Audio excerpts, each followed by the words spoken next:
Hi, hello. Christ morning. Amen. Christ morning to all of us. Siyempre, include me. Amen. Oh, Lord Jesus. We here in our morning revival. In week 1, day 1. So, praise the Lord. So, hello sa lahat ng viewers, sa lahat ng friends, sa lahat ng siblings. So, faith in the Lord Jesus. Amen. So, we praises our Lord Jesus for today. And we thanks Him because we are releasing, the Lord releasing us for today. Amen. Oh, Lord Jesus. Bakit ba na pagka nandito na ako sa harap ng camera ang daming makati sa ilong. Malinis naman yung ilong ko. Lord Jesus. So, it is our morning nourishment or morning revival on YouTube. Amen. So, morning nourishment, Colossians 2:6, Galatians 5:16. Colossians 2:6 says, As therefore you have received the Christ Jesus the Lord, walk in Him. Amen. Galatians 5:16, But I say, walk by the Spirit, and you shall by no means fulfill the lust of the flesh. Amen. Oh Lord Jesus. Praise the Lord. We come to our message. In Colossians 2:6, to walk is to live, to act, to behave, and to have our being. We should walk, live, and act in Christ that we may enjoy His riches, just as the children of Israel lived in the good land, enjoying all its rich produce. The good land today is Christ as the all-inclusive Spirit. From Galatians 3:14, Amen. Who dwells in our spirit, who dwells in our spirit. 2 Timothy chapter 4 verse 22 and Romans 8 verse 16. To be our enjoyment, to walk according to this spirit, Romans 8:4, Galatians 5:16, amen. So, is the central and crucial point in the New Testament, Colossians 2:6, footnote 2. According to the context of Galatians 5, the Spirit, verse 16, must be the Holy Spirit who dwells in and mingles with our regenerated spirit. To walk by the Spirit is to have our walk regulated by the Holy Spirit from within our spirit. In contrast to having our walk regulated by the law in the realm of our flesh. Amen. Yes, Lord. Praise the Lord. The flesh is the uttermost expression of the fallen tripartite man. Genesis chapter 6 verse 3. Amen. So, and the Spirit is the ultimate realization of the process triune God.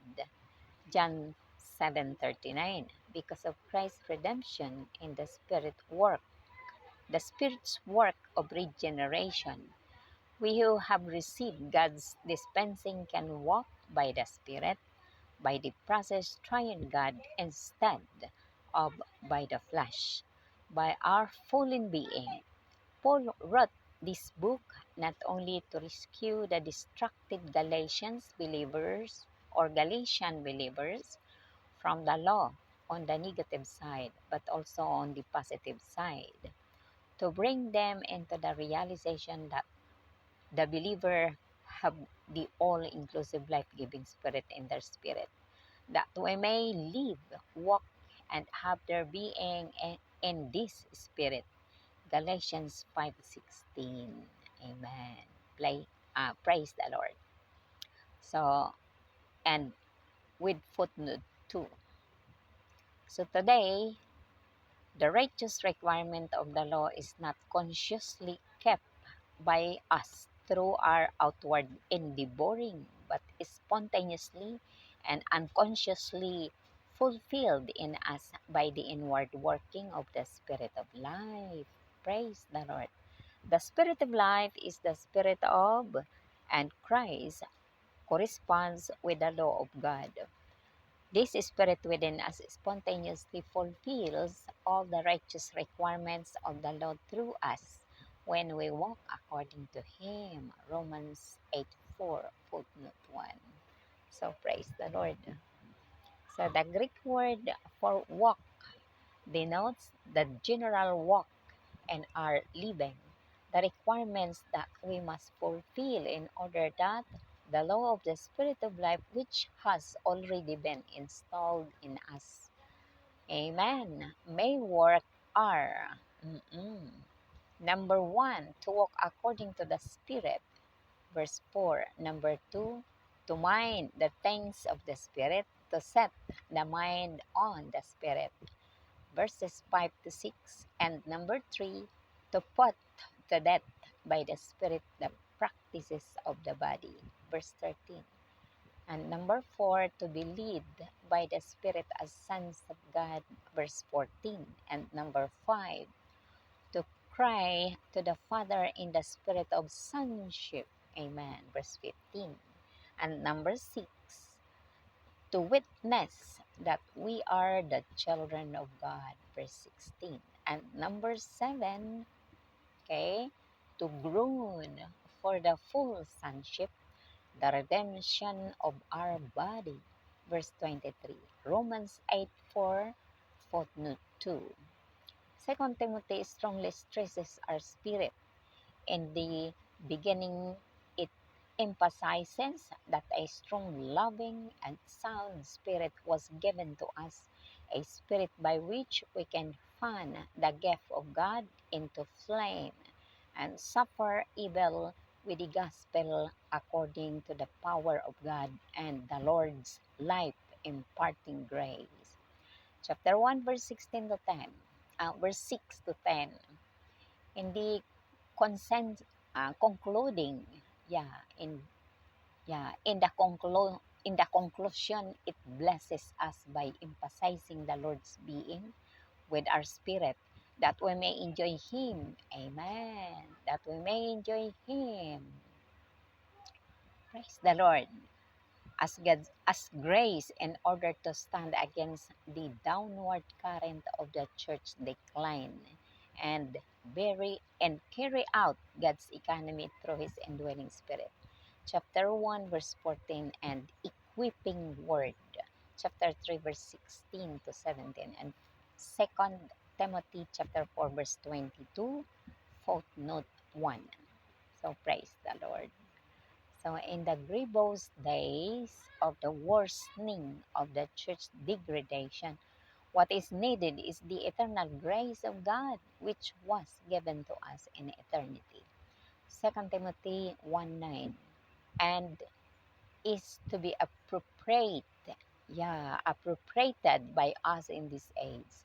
This grace which is in the indestructible life is nothing less than Christ, the Son of God, who is the very embodiment of the divine life, dwelling and living in our spirit. We need to exercise our spirit to enjoy the riches of this grace, Ephesians 3:8, as the sufficient grace, 2 Corinthians 12:9, thus we may live Him as our godliness, 1 Timothy chapter 4, verse 7 to 8, for the building up of the church as His testimony, bearing all the divine realities, truths, according to God's economy. 2 Timothy chapter 4, verse 22, footnote 2. Amen. Oh, hallelujah. Praise the Lord. Hallelujah. So, purihin ang Panginoong Jesus sa ating morning revival for today. Kailangan natin itong basahin sa ating mother tongue. Mother tongue. Yes, our mother tongue.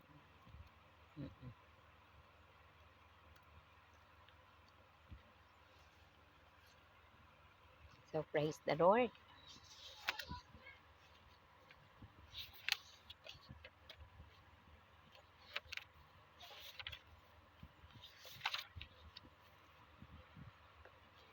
Ito yung ating mother tongue for today. Amen. Lord Jesus. Colossians 2:6. Colosas 2:6. Galatia 5:16. Pang-umagang pagpapakain. Amen. Pang-umagang pagpapakain. So, purihin ang Panginoong Hesus. So, kaya't kung paanong tinanggap ninyo ang Kristo, si Jesus na Panginoon, lumakad kayo sa loob niya. Amen. Galatia 5:16. Subalit sinasabi ko, lumakad kayo sa pamamagitan ng Espiritu at hinding-hindi ninyo gagawin ang pita ng laman. Amen. So, sa Kolosas 2:6, ang lumakad ay ang mamuhay, gumawa, kumilos, at igawi ang ating katauhan. Dapat tayong lumakad, mamuhay, at gumawa sa loob ni Kristo upang matamasa natin ang kanyang kayamanan kung paanong namuhay ang mga anak ni Israel sa mabuting lupain. Tinatamasa ang lahat ng mayamang bunga nito. Ang mabuting lupain ngayon ay si Kristo bilang nagpapaloob ng lahat na espiritu. Amen. Sa Galatia 3:3-14. So, naninirahan sa ating espiritu. Ikalawang Timoteo 4:22, Roma 8:16, upang maging ating katamasahan. Ang lumakad ayon sa espiritong ito sa Roma 8:4, Galatia 5:16 ay ang sentro at napakahalagang punto sa bagong tipan. Amen. Sa Kolosas 2:6, talababa 2. Ayon sa konsepto ng Galatia 5, ang Espiritu sa versikulo 16 ay tiyak na ang Espiritu Santo na naninirahan at sumasama sa ating naisilang na muling Espiritu. Ang lumakad sa pamamagitan ng Espiritu ay ang marigulahan ng Espiritu Santo ang ating paglakad mula sa loob ng ating Espiritu. Salungat sa pagreregula ng kautusan sa ating paglakad sa kinasasaklawan ng ating laman. Amen. So, praise the Lord. Diba? So, hallelujah. Ang laman ay ang sukdulang kahayagan ng natisod na taong may tatlong bahagi. Sa Heneses 6:3, at ang Espiritu ay ang sukdulang pagsasarialidad ng naprosesong tres o ng Diyos. Sa Juan 7:39. Dahil sa pagtutubos ni Kristo at sa gawaing pagsisilang na muli ng Espiritu, tayong mga nakatanggap ng pamamahagi ng Diyos ay makalalakad sa pamamagitan ng Espiritu sa pamamagitan ng naprosesong tres o ng Diyos. Sa halip na sa pamamagitan ng laman, sa pamamagitan ng ating natisod na katauhan. Sinulat ni Pablo ang aklat na ito hindi lamang upang iligtas ang mga nagambalang mananampalatayang taga-Galasya mula sa kautusan sa negatibong panig, bagkus gayon din sa positibong panig upang dalhin sila tungo sa pagkatanto na taglay ng mga mananampalataya ang nagpapaloob ng lahat na espiritong nagbibigay buhay sa loob ng kanilang espiritu upang sila ay mamuhay, lumakad at igawi ang kanilang katauhan sa espiritong ito sa Galatia 5:16, talababa 2. Purihin ang Panginoong Hesus. So babasahin ngayon ang matuwid na kahingian ng kautusan ay hindi namamalayang natupad natin sa pamamagitan ng ating panlabas na pagpupunyagi, kundi kusa at di namamalayang natupad sa loob natin ng panloob na paggawa ng espiritu ng buhay. Purihin ang espiritu ng buhay na ito dahil siya ang gumagawa sa loob natin. Saang loob? Sa ating espiritong pantao. At ganon din sa ating kaluluwa, sa ating kaisipan, damdamin at pagpapasya. Gumagawa ang espiritu ng buhay na ito sa atin. Ang espiritu ng buhay ay ang espiritu ni Kristo at tumutugma si Kristo sa kautusan ng Diyos. Kusang tinutupad ng espiritong ito sa loob natin ang lahat ng matuwid na kahingian ng kautusan sa pamamagitan natin kapag lumalakad tayo ayon sa Kanya sa Roma 8:4-1. Ang salitang Griego para sa paglakad ay nangangahulugang pangkalahatang paglakad sa ating pamumuhay. Ang mga kahingian dapat nating tuparin upang makagawa ang kautusan ng espiritu ng buhay na nakalagay na sa loob natin. Ito yung una, ang lumakad ayon sa espiritu sa bersikulo 4. Pangalawa, ang tumuon sa mga bagay ng espiritu, ang ituon ang kaisipan sa espiritu sa mga bersikulo 5 at 6. Pangatlo, ang ilagay sa kamatayan sa pamamagitan ng espiritu ang mga gawa ng katawan. Purihin ang Panginoong Jesus. Ang espiritu lang ang makagagawa nito, yung mga gawa ng katawan natin sa bersikulo 13. At ang pang-apat, ang mapatnubayan ng espiritu bilang mga anak ng Diyos sa bersikulo 14, 13 at 14. So, ang mga gawa ng ating katawan sa bersikulo 13. Ang mapatnubayan bilang mga anak ng Diyos ng Espiritu ay sa bersikulo 14. Ang ika-5, ang tumawag sa Ama sa Espiritu ng pagkaanak sa mga bersikulo 15. So, ang pang-6, ang magpatotoo na tayo ay mga anak ng Diyos sa bersikulo 16. At ang pang-7, ang humibik para sa ganap na pagkaanak, ang katubusan ng ating katawan sa bersikulo 23. Sa Roma 8, bersikulo 4-2. Ang ikalawang Timoteo ay malakas na nagbibigay diin sa ating espiritu sa simula. Binibigyang diin ito na isang malakas na mapagmahal at maayos na espiritu ang ibinigay sa atin. Isang espiritu na sa pamamagitan nito ay mapaniningas natin ang kaloob ng Diyos at makapagdurusa ng masama kasama ang Ibanghilyo ayon sa kapangyarihan ng Diyos at sa namamahagi ng buhay na biyaya ng Panginoon.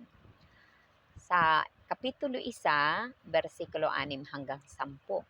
Sa konklusyon ay pinagpapala tayo nito sa pamamagitan ng pagbibigay diin sa pagiging nasa ating espiritu ng Panginoon upang matamasa natin siya bilang biyaya upang makatayo tayo laban sa kababaang agos ng pagbaba ng Ekleseya at maisagawa ang ekonomiya ng Diyos sa pamamagitan ng kanyang naninirahan sa loob na espiritu. Kapitulo 1, bersikulo 14. At nagsasangkap na salita. Kapitulo 3, bersikulo 16-17. Sa ikalawang Timoteo 4, bersikulo 22-1. Sa malubhang mga araw ng pagbaba o paglala ng pagbaba ng Ekleseya, ang kinakailangan ay ang walang hanggang biyaya ng Diyos na ibinibigay sa atin sa kawalang hanggan. Ikalawang Timoteo 1:9. At inilalaan para sa ating paggamit sa kapanahunang ito.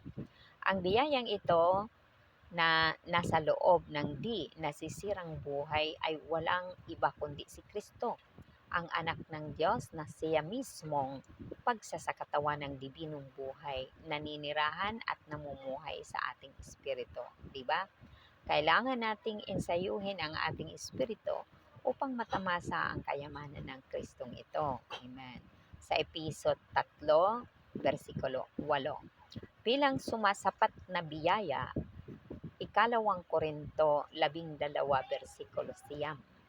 Sa gayon ay maipamumuhay natin siya bilang ating pagkamakadiyos. Sa 1 Korinto 4:7-8 para sa pagtatayo ng eklesiya bilang kanyang patutuo. Tinataglay ang lahat ng dibinong realidad, mga katotohanan ayon sa ekonomiya ng Diyos. Sa 2 Timoteo 4, versikulo 22, talababa 2. Purihin ang Panginoong Jesus. Amen. Ito yaong ating